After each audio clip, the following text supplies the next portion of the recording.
Bonjour, bien-aimés frères et sœurs en Christ Jésus. Je suis heureux d'être en votre compagnie encore en ce jour pour qu'ensemble nous puissions continuer le résumé du message reçu le 17 mai 2020 dont le titre était La puissance du témoignage, message qui a été donné par notre père spirituel, le docteur Mamadou Philippe Karambiri, et qui est présent donc sur la page YouTube de RMC Impact TV, RMC Impact TV, IMPAC TV. Vous tapez cela sur YouTube, vous pouvez voir ce message-là, la puissance du témoignage, donné le 17 mai 2020 par le docteur Mamadou Philippe Karambiri.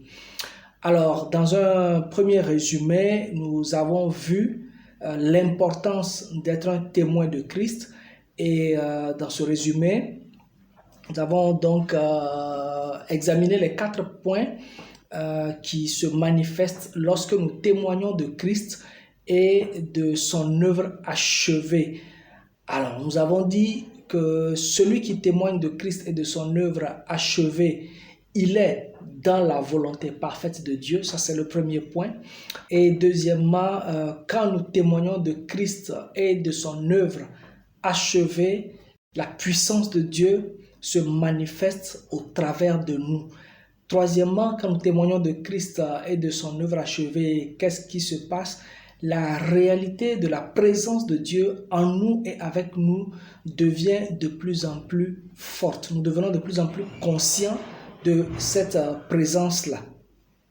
Et quatrièmement, quand nous témoignons de Christ, nous permettons à celui à qui nous témoignons de focaliser sa foi, de placer sa confiance en Christ et en son œuvre achevée, de ne pas regarder à celui qui lui prêche, à celui qui lui témoigne, de ne pas placer sa confiance en la personne de celui qui lui témoigne, mais de placer sa confiance en Christ, de placer sa foi en Christ, d'ancrer sa foi en Christ. C'était donc les 4 points que nous avons vus au cours du premier résumé que nous avons fait, qui était l'importance d'être un témoin de Christ. Alors, aujourd'hui, nous continuons, nous basons toujours sur le même message reçu de notre Père spirituel, la puissance du témoignage, et nous tirons un deuxième point que nous allons étudier aujourd'hui, que nous intitulons ce point-là les caractéristiques du témoin de Christ. Amen. Les caractéristiques du témoin de Christ, ou autrement formulé, qu'est-ce qui valide le témoignage que nous donnons de Christ et de son œuvre achevée? Alors, pour étudier ça, nous allons prendre comme texte de base 1 Jean 1, le verset 1 jusqu'au verset 3. 1 Jean 1, verset 1 jusqu'au verset 3. Et nous allons le lire dans la parole de Dieu. Ce texte nous dit quoi? Ce qui était dès le commencement, ce que nous avons entendu, ce que nous avons vu de nos yeux, ce que nous avons contemplé et que nos mains ont touché concernant la parole de vie, car la vie a été manifestée et nous l'avons vue et nous lui rendons témoignage. Et nous vous annonçons la vie éternelle qui était auprès du Père et qui nous a été manifestée. Verset 3.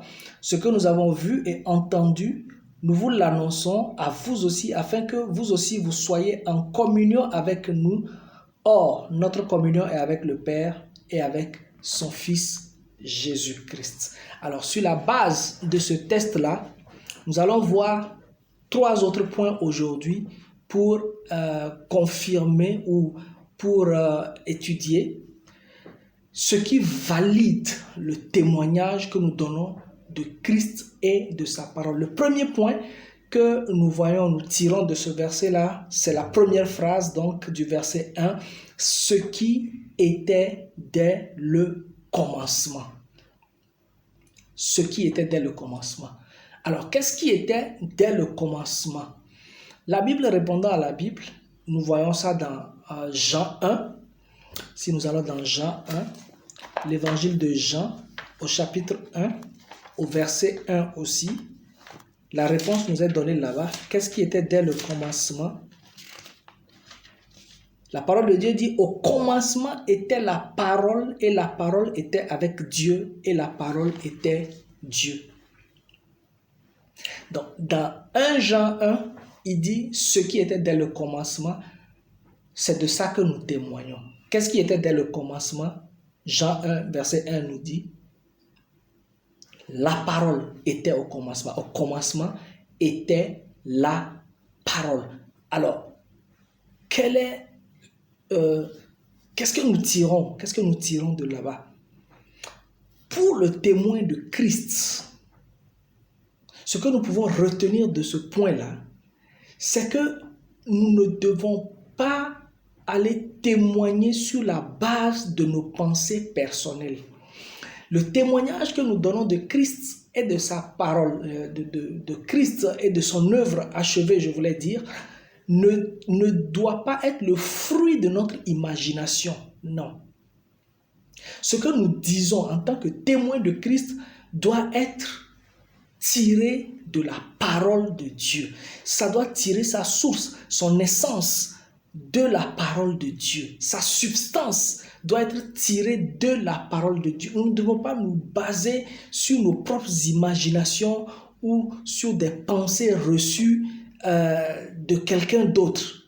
Sauf bien sûr si cette pensée est démontrable dans la parole de Dieu. Sinon, à la base, nous devons nous focaliser sur la parole. C'est ça qui était dès le commencement. Pourquoi nous focaliser sur la parole? Pourquoi prendre pour source les Écritures, prendre pour source la parole de Dieu? Nous trouvons quelques réponses donc dans 2 Samuel 7 au verset 28. Nous allons lire quelques versets. 2 Samuel 7 au verset 28. Qu'est-ce que la Bible nous dit là-bas? 2 Samuel 7 au verset 28.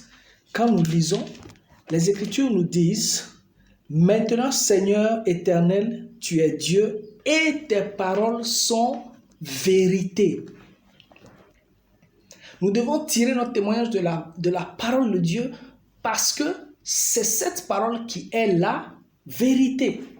Si nous continuons dans le psaume 119, au verset 160, psaume 119, verset 160, nous avons une autre confirmation là-bas.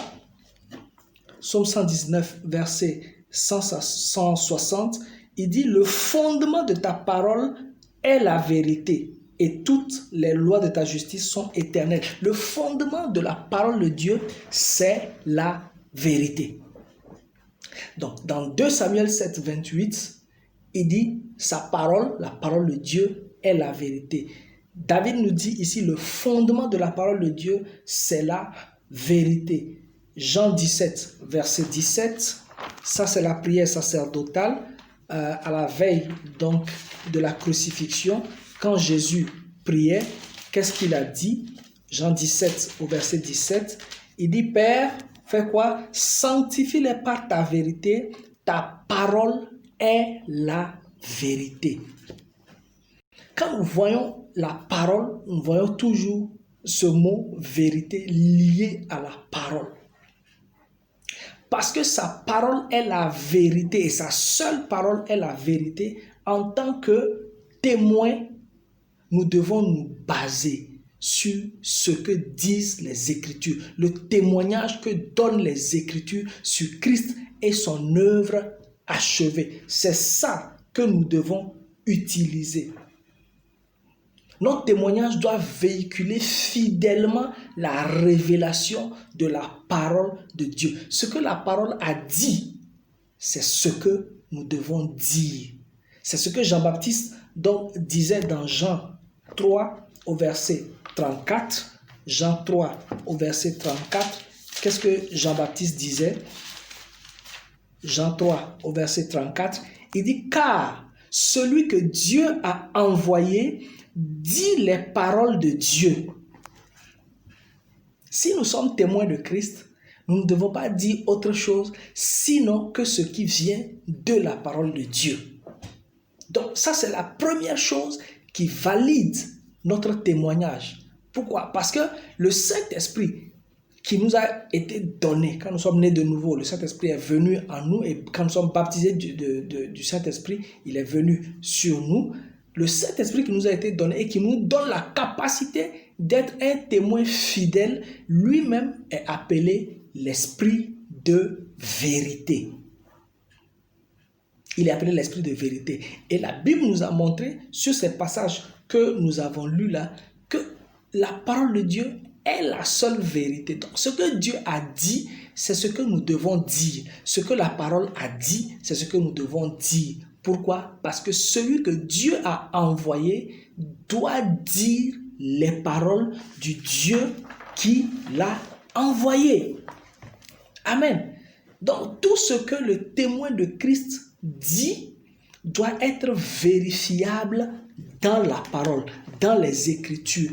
Tout ce que le témoin de Christ dit sur l'œuvre achevée de Christ ou sur la personne, la nature de Christ doit être prouvé dans les Écritures, démontré par la parole, vérifiable dans la parole. Le témoin de Christ ne doit pas sortir hors du cadre de la parole écrite de Dieu. C'est ça. Donc ça, c'est la première chose qui rend valide le témoignage que nous donnons de Christ et de sa parole, de Christ et de son œuvre achevée. Amen. Donc, la deuxième chose qui rend valide le témoignage du témoin, nous retournons dans 1 Jean 1. Nous retournons dans 1 Jean 1 et nous voyons la deuxième chose. Donc, premièrement, c'est ce qui était dès le commencement. Et nous avons vu que ce qui était dès le commencement, c'est quoi? C'est la parole de Dieu. La deuxième chose qui valide le témoignage, il dit ce que nous avons entendu. Ah, le témoin dit ce qu'il a entendu. Ce qu'il a entendu où? Ce qu'il a entendu de Dieu. Ce que nous avons entendu. Premièrement, ce qui était dès le commencement. Donc, la parole. Maintenant, ce que nous avons entendu. Le témoin ne peut dire que ce qu'il a entendu. Et Jésus disait, Jésus lui-même, c'est le témoin fidèle du Père sur la terre. Quand il était bien sûr sur la terre, il était le témoin fidèle du Père sur la terre. Il nous a donné l'exemple dans cette déclaration de Jean 8, quand il dit dans Jean 8 au verset 26, Jean 8 au verset 26, il dit « J'ai beaucoup de choses à dire de vous et à juger en vous, mais celui qui m'a envoyé est vrai et ce que j'ai entendu de lui, je le dis au monde. » Le premier témoin, le témoin fidèle, l'exemple par excellence, il dit que ce qu'il dit au monde là, c'est ce qu'il a entendu de celui qui l'a envoyé. C'est ce qu'il a entendu qu'il disait. Alors, quand il disait ce que j'ai entendu de lui, c'est ce que je dis au monde. Comment est-ce qu'il entendait ce que celui qui l'a envoyé, en l'occurrence le Père, lui disait? Très simple, il donne la réponse dans le verset 28. Il dit, Jésus donc leur dit, quand vous aurez élevé le Fils de l'homme, alors vous connaîtrez ce que je suis et que je ne fais rien de moi-même, mais que je parle selon ce que le Père m'a enseigné.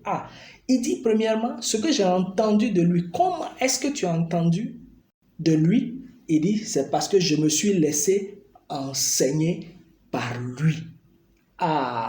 Donc, pour entendre du Père, il faut se laisser enseigner. Mais le Père est où? Le Père, il est au ciel. Comment est-ce que nous pouvons nous laisser enseigner? Il nous a envoyé le Saint-Esprit. Puisqu'il a dit quand le Saint-Esprit viendra, Jésus a dit quand le Saint-Esprit viendra, il vous enseignera. Il vous enseignera. Donc, lui-même, comment est-ce qu'il se laissait enseigner par le Père? C'est parce qu'il était un élève assidu au pied du Saint-Esprit. Il était un élève docile au pied du Saint-Esprit. C'est pourquoi il a dit quand il va partir, il va nous envoyer le même Saint-Esprit. Donc le même Saint-Esprit qui était en lui est le même Saint-Esprit qui est en toi et en moi.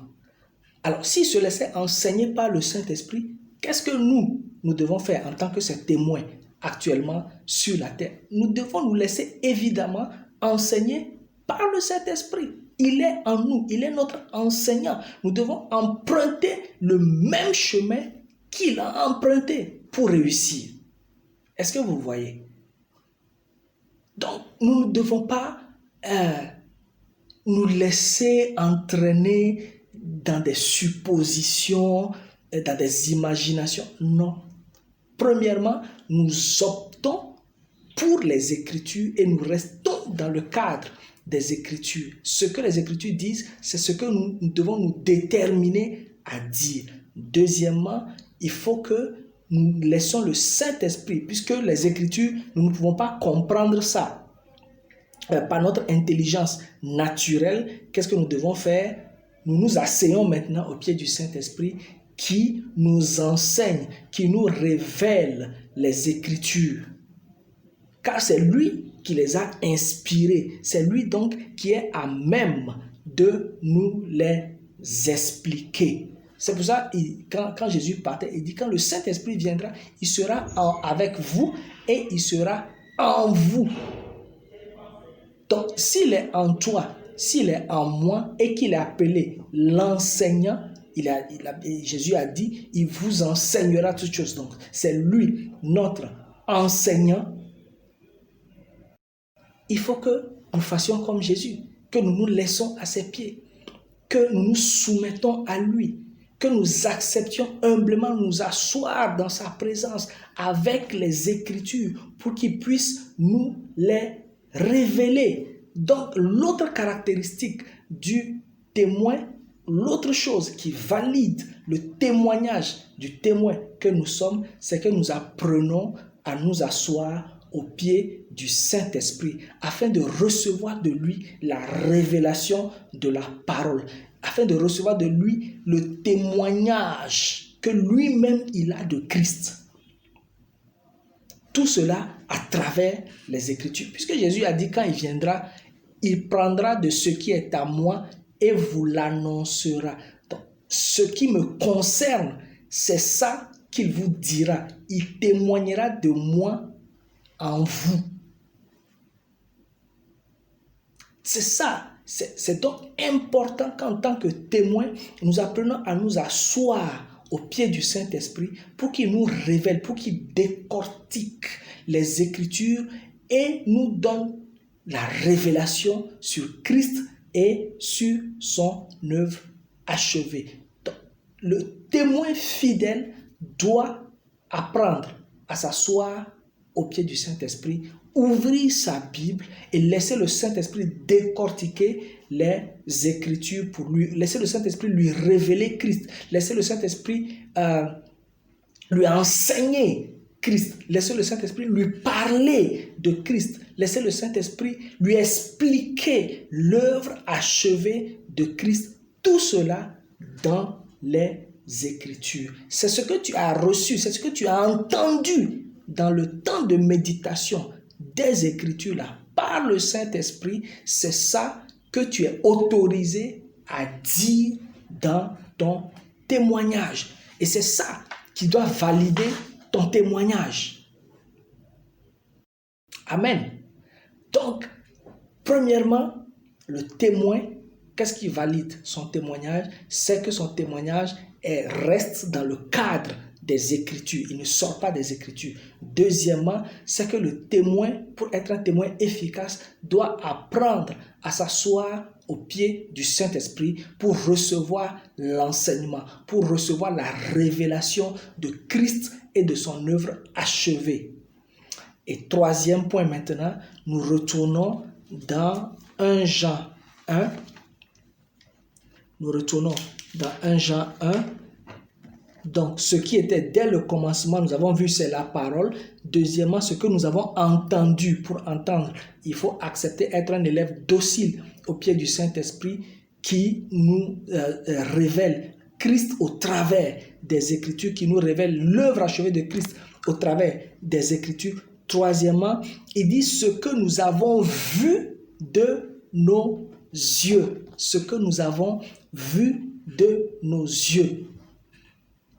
Alors, la notion de voir ici, ce n'est pas premièrement ou prioritairement les visions ouvertes où quelqu'un peut dire, ouais, j'étais assis et puis tout de suite, j'ai vu une vision. Si Dieu décide de se révéler par des visions, gloire à son nom, mais ici, je veux plutôt prendre pour base les Écritures, à avoir une base scripturaire de ce que je dis. Je ne dis pas que Dieu ne peut pas se montrer par les visions, non, il le fait, c'est dans sa souveraineté. Mais de manière générale, pour chaque enfant de Dieu, puisque tous les enfants de Dieu n'ont pas, tu ne vas pas avoir des visions tout le temps, mais tu as les Écritures avec toi tout le temps. Tu as la parole avec toi tout le temps. Donc, la meilleure base, c'est d'être plongé dans les Écritures. Et donc, sur ce troisième point, ce que nous avons vu, nous voyons un autre témoignage de Jésus, toujours dans Jean 8, au verset 38. Dans Jean 8, au verset 38, qu'est-ce qu'il nous dit là-bas? Il dit, « Je dis ce que j'ai vu chez mon Père. » Ah, ça c'est la première partie du verset 38. Quand il parlait avec les Juifs qui avaient cru en lui, il dit, je dis ce que j'ai vu chez mon Père. Précédemment, il a dit, ce que j'ai entendu de celui qui m'a envoyé, c'est ce que je dis au monde. Comment est-ce qu'il a entendu? Parce qu'il se laissait enseigner. Il ajoute une autre phase maintenant, il dit, je dis ce que j'ai vu chez mon Père. Attention, pas ce qu'il a vu quand il était au ciel, non, quand il est sur la terre. Puisqu'avant de venir sur la terre, il était au ciel, nous sommes d'accord. Mais quand il est sur la terre, qu'est-ce qu'il voyait chez le Père? Ou en d'autres termes, comment est-ce qu'il voyait chez le Père? Je l'ai dit précédemment, les Écritures répondent aux Écritures, les Écritures expliquent les Écritures. C'est pourquoi il est très important que nous soyons attachés, que nous soyons profonds dans les Écritures pour être des témoins efficaces. Alors, quand Jésus dit, je dis ce que j'ai vu chez le Père, en ce moment, il était sur la terre, il n'était pas au ciel. Comment faisait-il donc pour voir chez le Père? Où est-ce qu'il trouvait le Père pour pouvoir voir chez lui? Puisqu'il ne montait pas au ciel, descend, monter, descend, il était toujours sur la terre et il dit, il voit chez le Père. Comment est-ce que ça se passait? La réponse nous est donnée dans Matthieu 6. Dans Matthieu 6 au verset 6. Dans Matthieu 6 au verset 6, si nous lisons, les Écritures nous donnent la révélation là-bas par le Saint-Esprit. Matthieu 6 au verset 6, il dit, mais quand tu pries, alors c'est au moment où il enseignait donc la prière à ses disciples, il dit, mais quand tu pries, entre dans ta chambre, ferme ta porte et prie ton Père qui est dans le lieu secret. Et ton Père, alors regardez bien cette partie, il dit, et ton Père qui voit dans le secret te le rendra. Ah, il dit, quand tu pries, entre dans le lieu secret, ferme la porte, on n'a pas le temps de développer ça, en deux mots, enlève tout ce qui est distraction, sois concentré, sois focus. Il dit, et ton Père qui est là, dans le lieu secret. Donc, quand tu as un temps d'intimité avec le Saint-Esprit, un temps de communion personnelle avec le Saint-Esprit, où tu te mets quelque part loin de tout ce qui peut te distraire, il dit, le Père est là. là où tu as choisi, là, quel que soit l'endroit, hein, là où tu as choisi pour faire ton lieu secret, il dit le Père est là. Et quelle est la caractéristique qu'il donne du Père ici? Il dit le Père voit dans le secret. En d'autres termes, ton Père connaît tout ce qui est caché. Il voit dans le secret, il connaît tout ce qui est caché. Ton Père sait voir dans tout ce qui est mystère. Alléluia. Alors, si le Père voit dans le secret, il voit ce qui est caché, en d'autres termes, quand tu es avec le Père qui voit dans ce qui est caché, donc le Père te donne, c'est pour ça qu'il dit, ton Père il voit dans le secret, il te le rendra. Il te rendra quoi? Ça veut dire qu'il te fait voir ce qu'il voit. Le Père te fait voir ce qu'il voit. Donc, le Père qui voit dans le secret donne au Fils de voir aussi dans le secret. Le Père qui comprend les mystères te donne de comprendre aussi les mystères cachés en Christ et dans son œuvre achevée. Alléluia. Donc, le point que je tire ici, qui fait que le témoignage du chrétien, le témoignage donc de celui qui témoigne, si vous me le permettez ainsi, le témoignage là est validé, c'est que ce témoin là doit être un habitué du lieu secret. Il doit être un habitué du lieu secret. En d'autres termes, il doit développer constamment, il doit approfondir continuellement sa communion avec Dieu. Il doit être un habitué du lieu secret. Il doit développer, approfondir continuellement sa communion avec le Père. C'est dans cette communion-là, c'est dans cette rencontre divine que son homme intérieur est formé. C'est là-bas que le Saint-Esprit te transforme toi-même à l'image de Christ. C'est pourquoi Paul dit, quand nous plongeons nos regards dans ce miroir qu'est la parole de Dieu, nous sommes transformés nous-mêmes de gloire en gloire. Nous sommes transformés en la même gloire. Ça veut dire quoi? Quand nous sommes dans ce temps, quand le Père nous révèle par le Saint-Esprit les mystères cachés en Christ, nous révèle l'identité réelle de Christ, nous révèle les choses qui sont attachées, les choses qui découlent de l'œuvre achevée de Christ, ce que nous voyons là, cette révélation que nous avons, cette intelligence spirituelle qui se développe en nous, qui fait que nous comprenons les mystères de Christ, les mystères de son œuvre achevée, ce que nous voyons, ce dont nous avons la révélation, nous sommes transformés en la même gloire. Cela nous est imparti. Nous devenons ça. C'est là, dans le lieu secret, que nous sommes façonnés, que notre homme intérieur est façonné. C'est là que nous voyons Christ tel qu'il est, que les Écritures s'ouvrent devant nous et nous avons la révélation. Le Saint-Esprit te révèle qui est Christ. Le Saint-Esprit te témoigne de Christ. Le Saint-Esprit te parle, te montre les profondeurs de son œuvre achevée. Tu le vois, tu vois Christ, pas avec tes yeux naturels, mais tu le vois avec les yeux de ton cœur. Tu commences à avoir une intelligence spirituelle de Christ et de son œuvre achevée. C'est justement de cette intelligence spirituelle-là que Paul nous a parlé dans Éphésiens 3. Quand nous allons dans Éphésiens 3, verset 3 au verset 4, Éphésiens 3, nous pouvons lire ça très rapidement. Éphésiens 3, du verset 3 au verset 4, il dit, c'est par révélation que j'ai eu connaissance du mystère sur lequel je viens d'écrire en peu de mots. Verset 4, en les lisant, vous pouvez vous représenter l'intelligence que j'ai du mystère de Christ.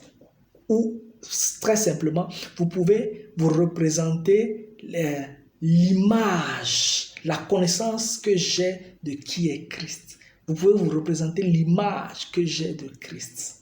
C'est ça, ce que j'ai vu dans la révélation qui m'a été donnée par le Saint-Esprit, c'est ce que je vous ai écrit en peu de mots. Amen. Donc, ces trois choses-là. 1. Le cadre. Rester dans le cadre des Écritures. 2. Se laisser enseigner par le Saint-Esprit. Être un élève docile au pied du Saint-Esprit.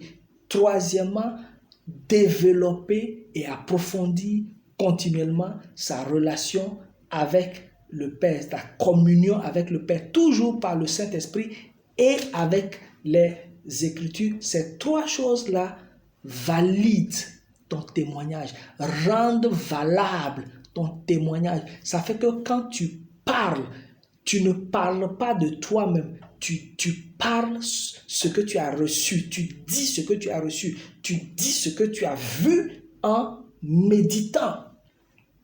Alléluia. En fait, ces trois choses, nous les retrouvons quand Ananias, quand Jésus a envoyé Ananias chez Paul pour aller lui imposer les mains et que ses yeux s'ouvrent. Ce que Ananias a dit à Paul, nous pouvons voir ça dans le livre des Actes, Acte 22. Acte 22, Paul nous redit ça là-bas. Il nous fait le résumé de ce que Ananias lui a dit. Acte 22, verset 14 et verset 15. Paul dit, donc, quand il raconte, il dit, voici ce que Ananias a dit. Il dit, le Dieu de nos pères t'a destiné. Donc, c'est Ananias qui parle à Paul. Ce qu'il est en train de dire, c'est ce que Jésus lui a dit de dire. Il dit, le Dieu de nos pères t'a destiné à connaître sa volonté. Première chose. Comment est-ce que tu connais la volonté de quelqu'un? Par sa parole. La volonté est toujours exprimée par la parole. Donc, nous voyons l'importance de la parole là-bas. Il dit, il t'a destiné à connaître sa volonté. Deuxièmement, à voir le juste. À voir le juste. C'est ça. Donc, la parole, voir. Et troisièmement, et à entendre les paroles de sa bouche. Pourquoi? Parce que les trois choses combinées vont t'amener à être quoi? Verset 15, car tu lui serviras de témoin auprès de tous les hommes des choses que tu as vues et entendues. Nous voyons les mêmes choses, les trois choses. Ce que Jean a dit, nous les revoyons chez Paul. Pourquoi? Parce que Dieu ne change pas. Dieu ne change pas. Ce qu'il a utilisé avec la méthode utilisée avec un témoin, il va l'utiliser avec tous les témoins. Jésus, c'était la même chose. Jean, même chose. Paul, même chose. Les Pierre, même chose. Si vous lisez dans les épîtres, vous voyez les mêmes choses qui se répètent. Alors pour toi et pour moi, ça ne doit pas être différent. Si nous voulons emprunter une voie différente, nous allons aller dans l'erreur. Restons dans le cadre des Écritures. Soyons des élèves disciplinés au pied du Saint-Esprit. Développons notre communion avec le Père. Dans le cadre des Écritures, nous évitons les erreurs doctrinales, les erreurs qui peuvent provenir de notre imagination. Étant élèves au pied du Saint-Esprit, nous recevons la révélation de sa parole va nous éclairer et en approfondissant notre communion avec le Père, en étant un homme, une femme habitué du lieu secret, nous voyons par le Saint-Esprit nous montre ce que lui-même il voit en Christ, ce qu'il voit dans son œuvre achevée. Amen. Donc, ce sont ces trois choses-là que je voulais partager avec vous aujourd'hui, toujours tiré du message du 17 mai 2020, intitulé la puissance du témoignage, message donc donné par notre père spirituel, le docteur Mamadou Philippe Karambiri, que je rappelle encore, ce message est disponible sur la page YouTube de RMC Impact TV. Vous pouvez regarder ça pour avoir encore plus de révélations par la grâce de Dieu. Amen. Donc, prochainement, nous allons toujours continuer avec le même message. Prochainement, nous allons voir l'impact du témoin sur ceux qui l'écoutent. Ce sera toujours tiré donc du même message, l'impact du témoin sur celui qui l'écoute. Jusque-là, portez-vous bien, que la paix et la grâce de Dieu abondent en vous et sur vous, que le Saint-Esprit continue de vous révéler la parole de Dieu et que vous soyez des témoins fidèles pour la gloire de Dieu. Amen, amen, amen. J'ai été très content d'être en votre compagnie au cours de ce message. Passez une excellente journée. Amen.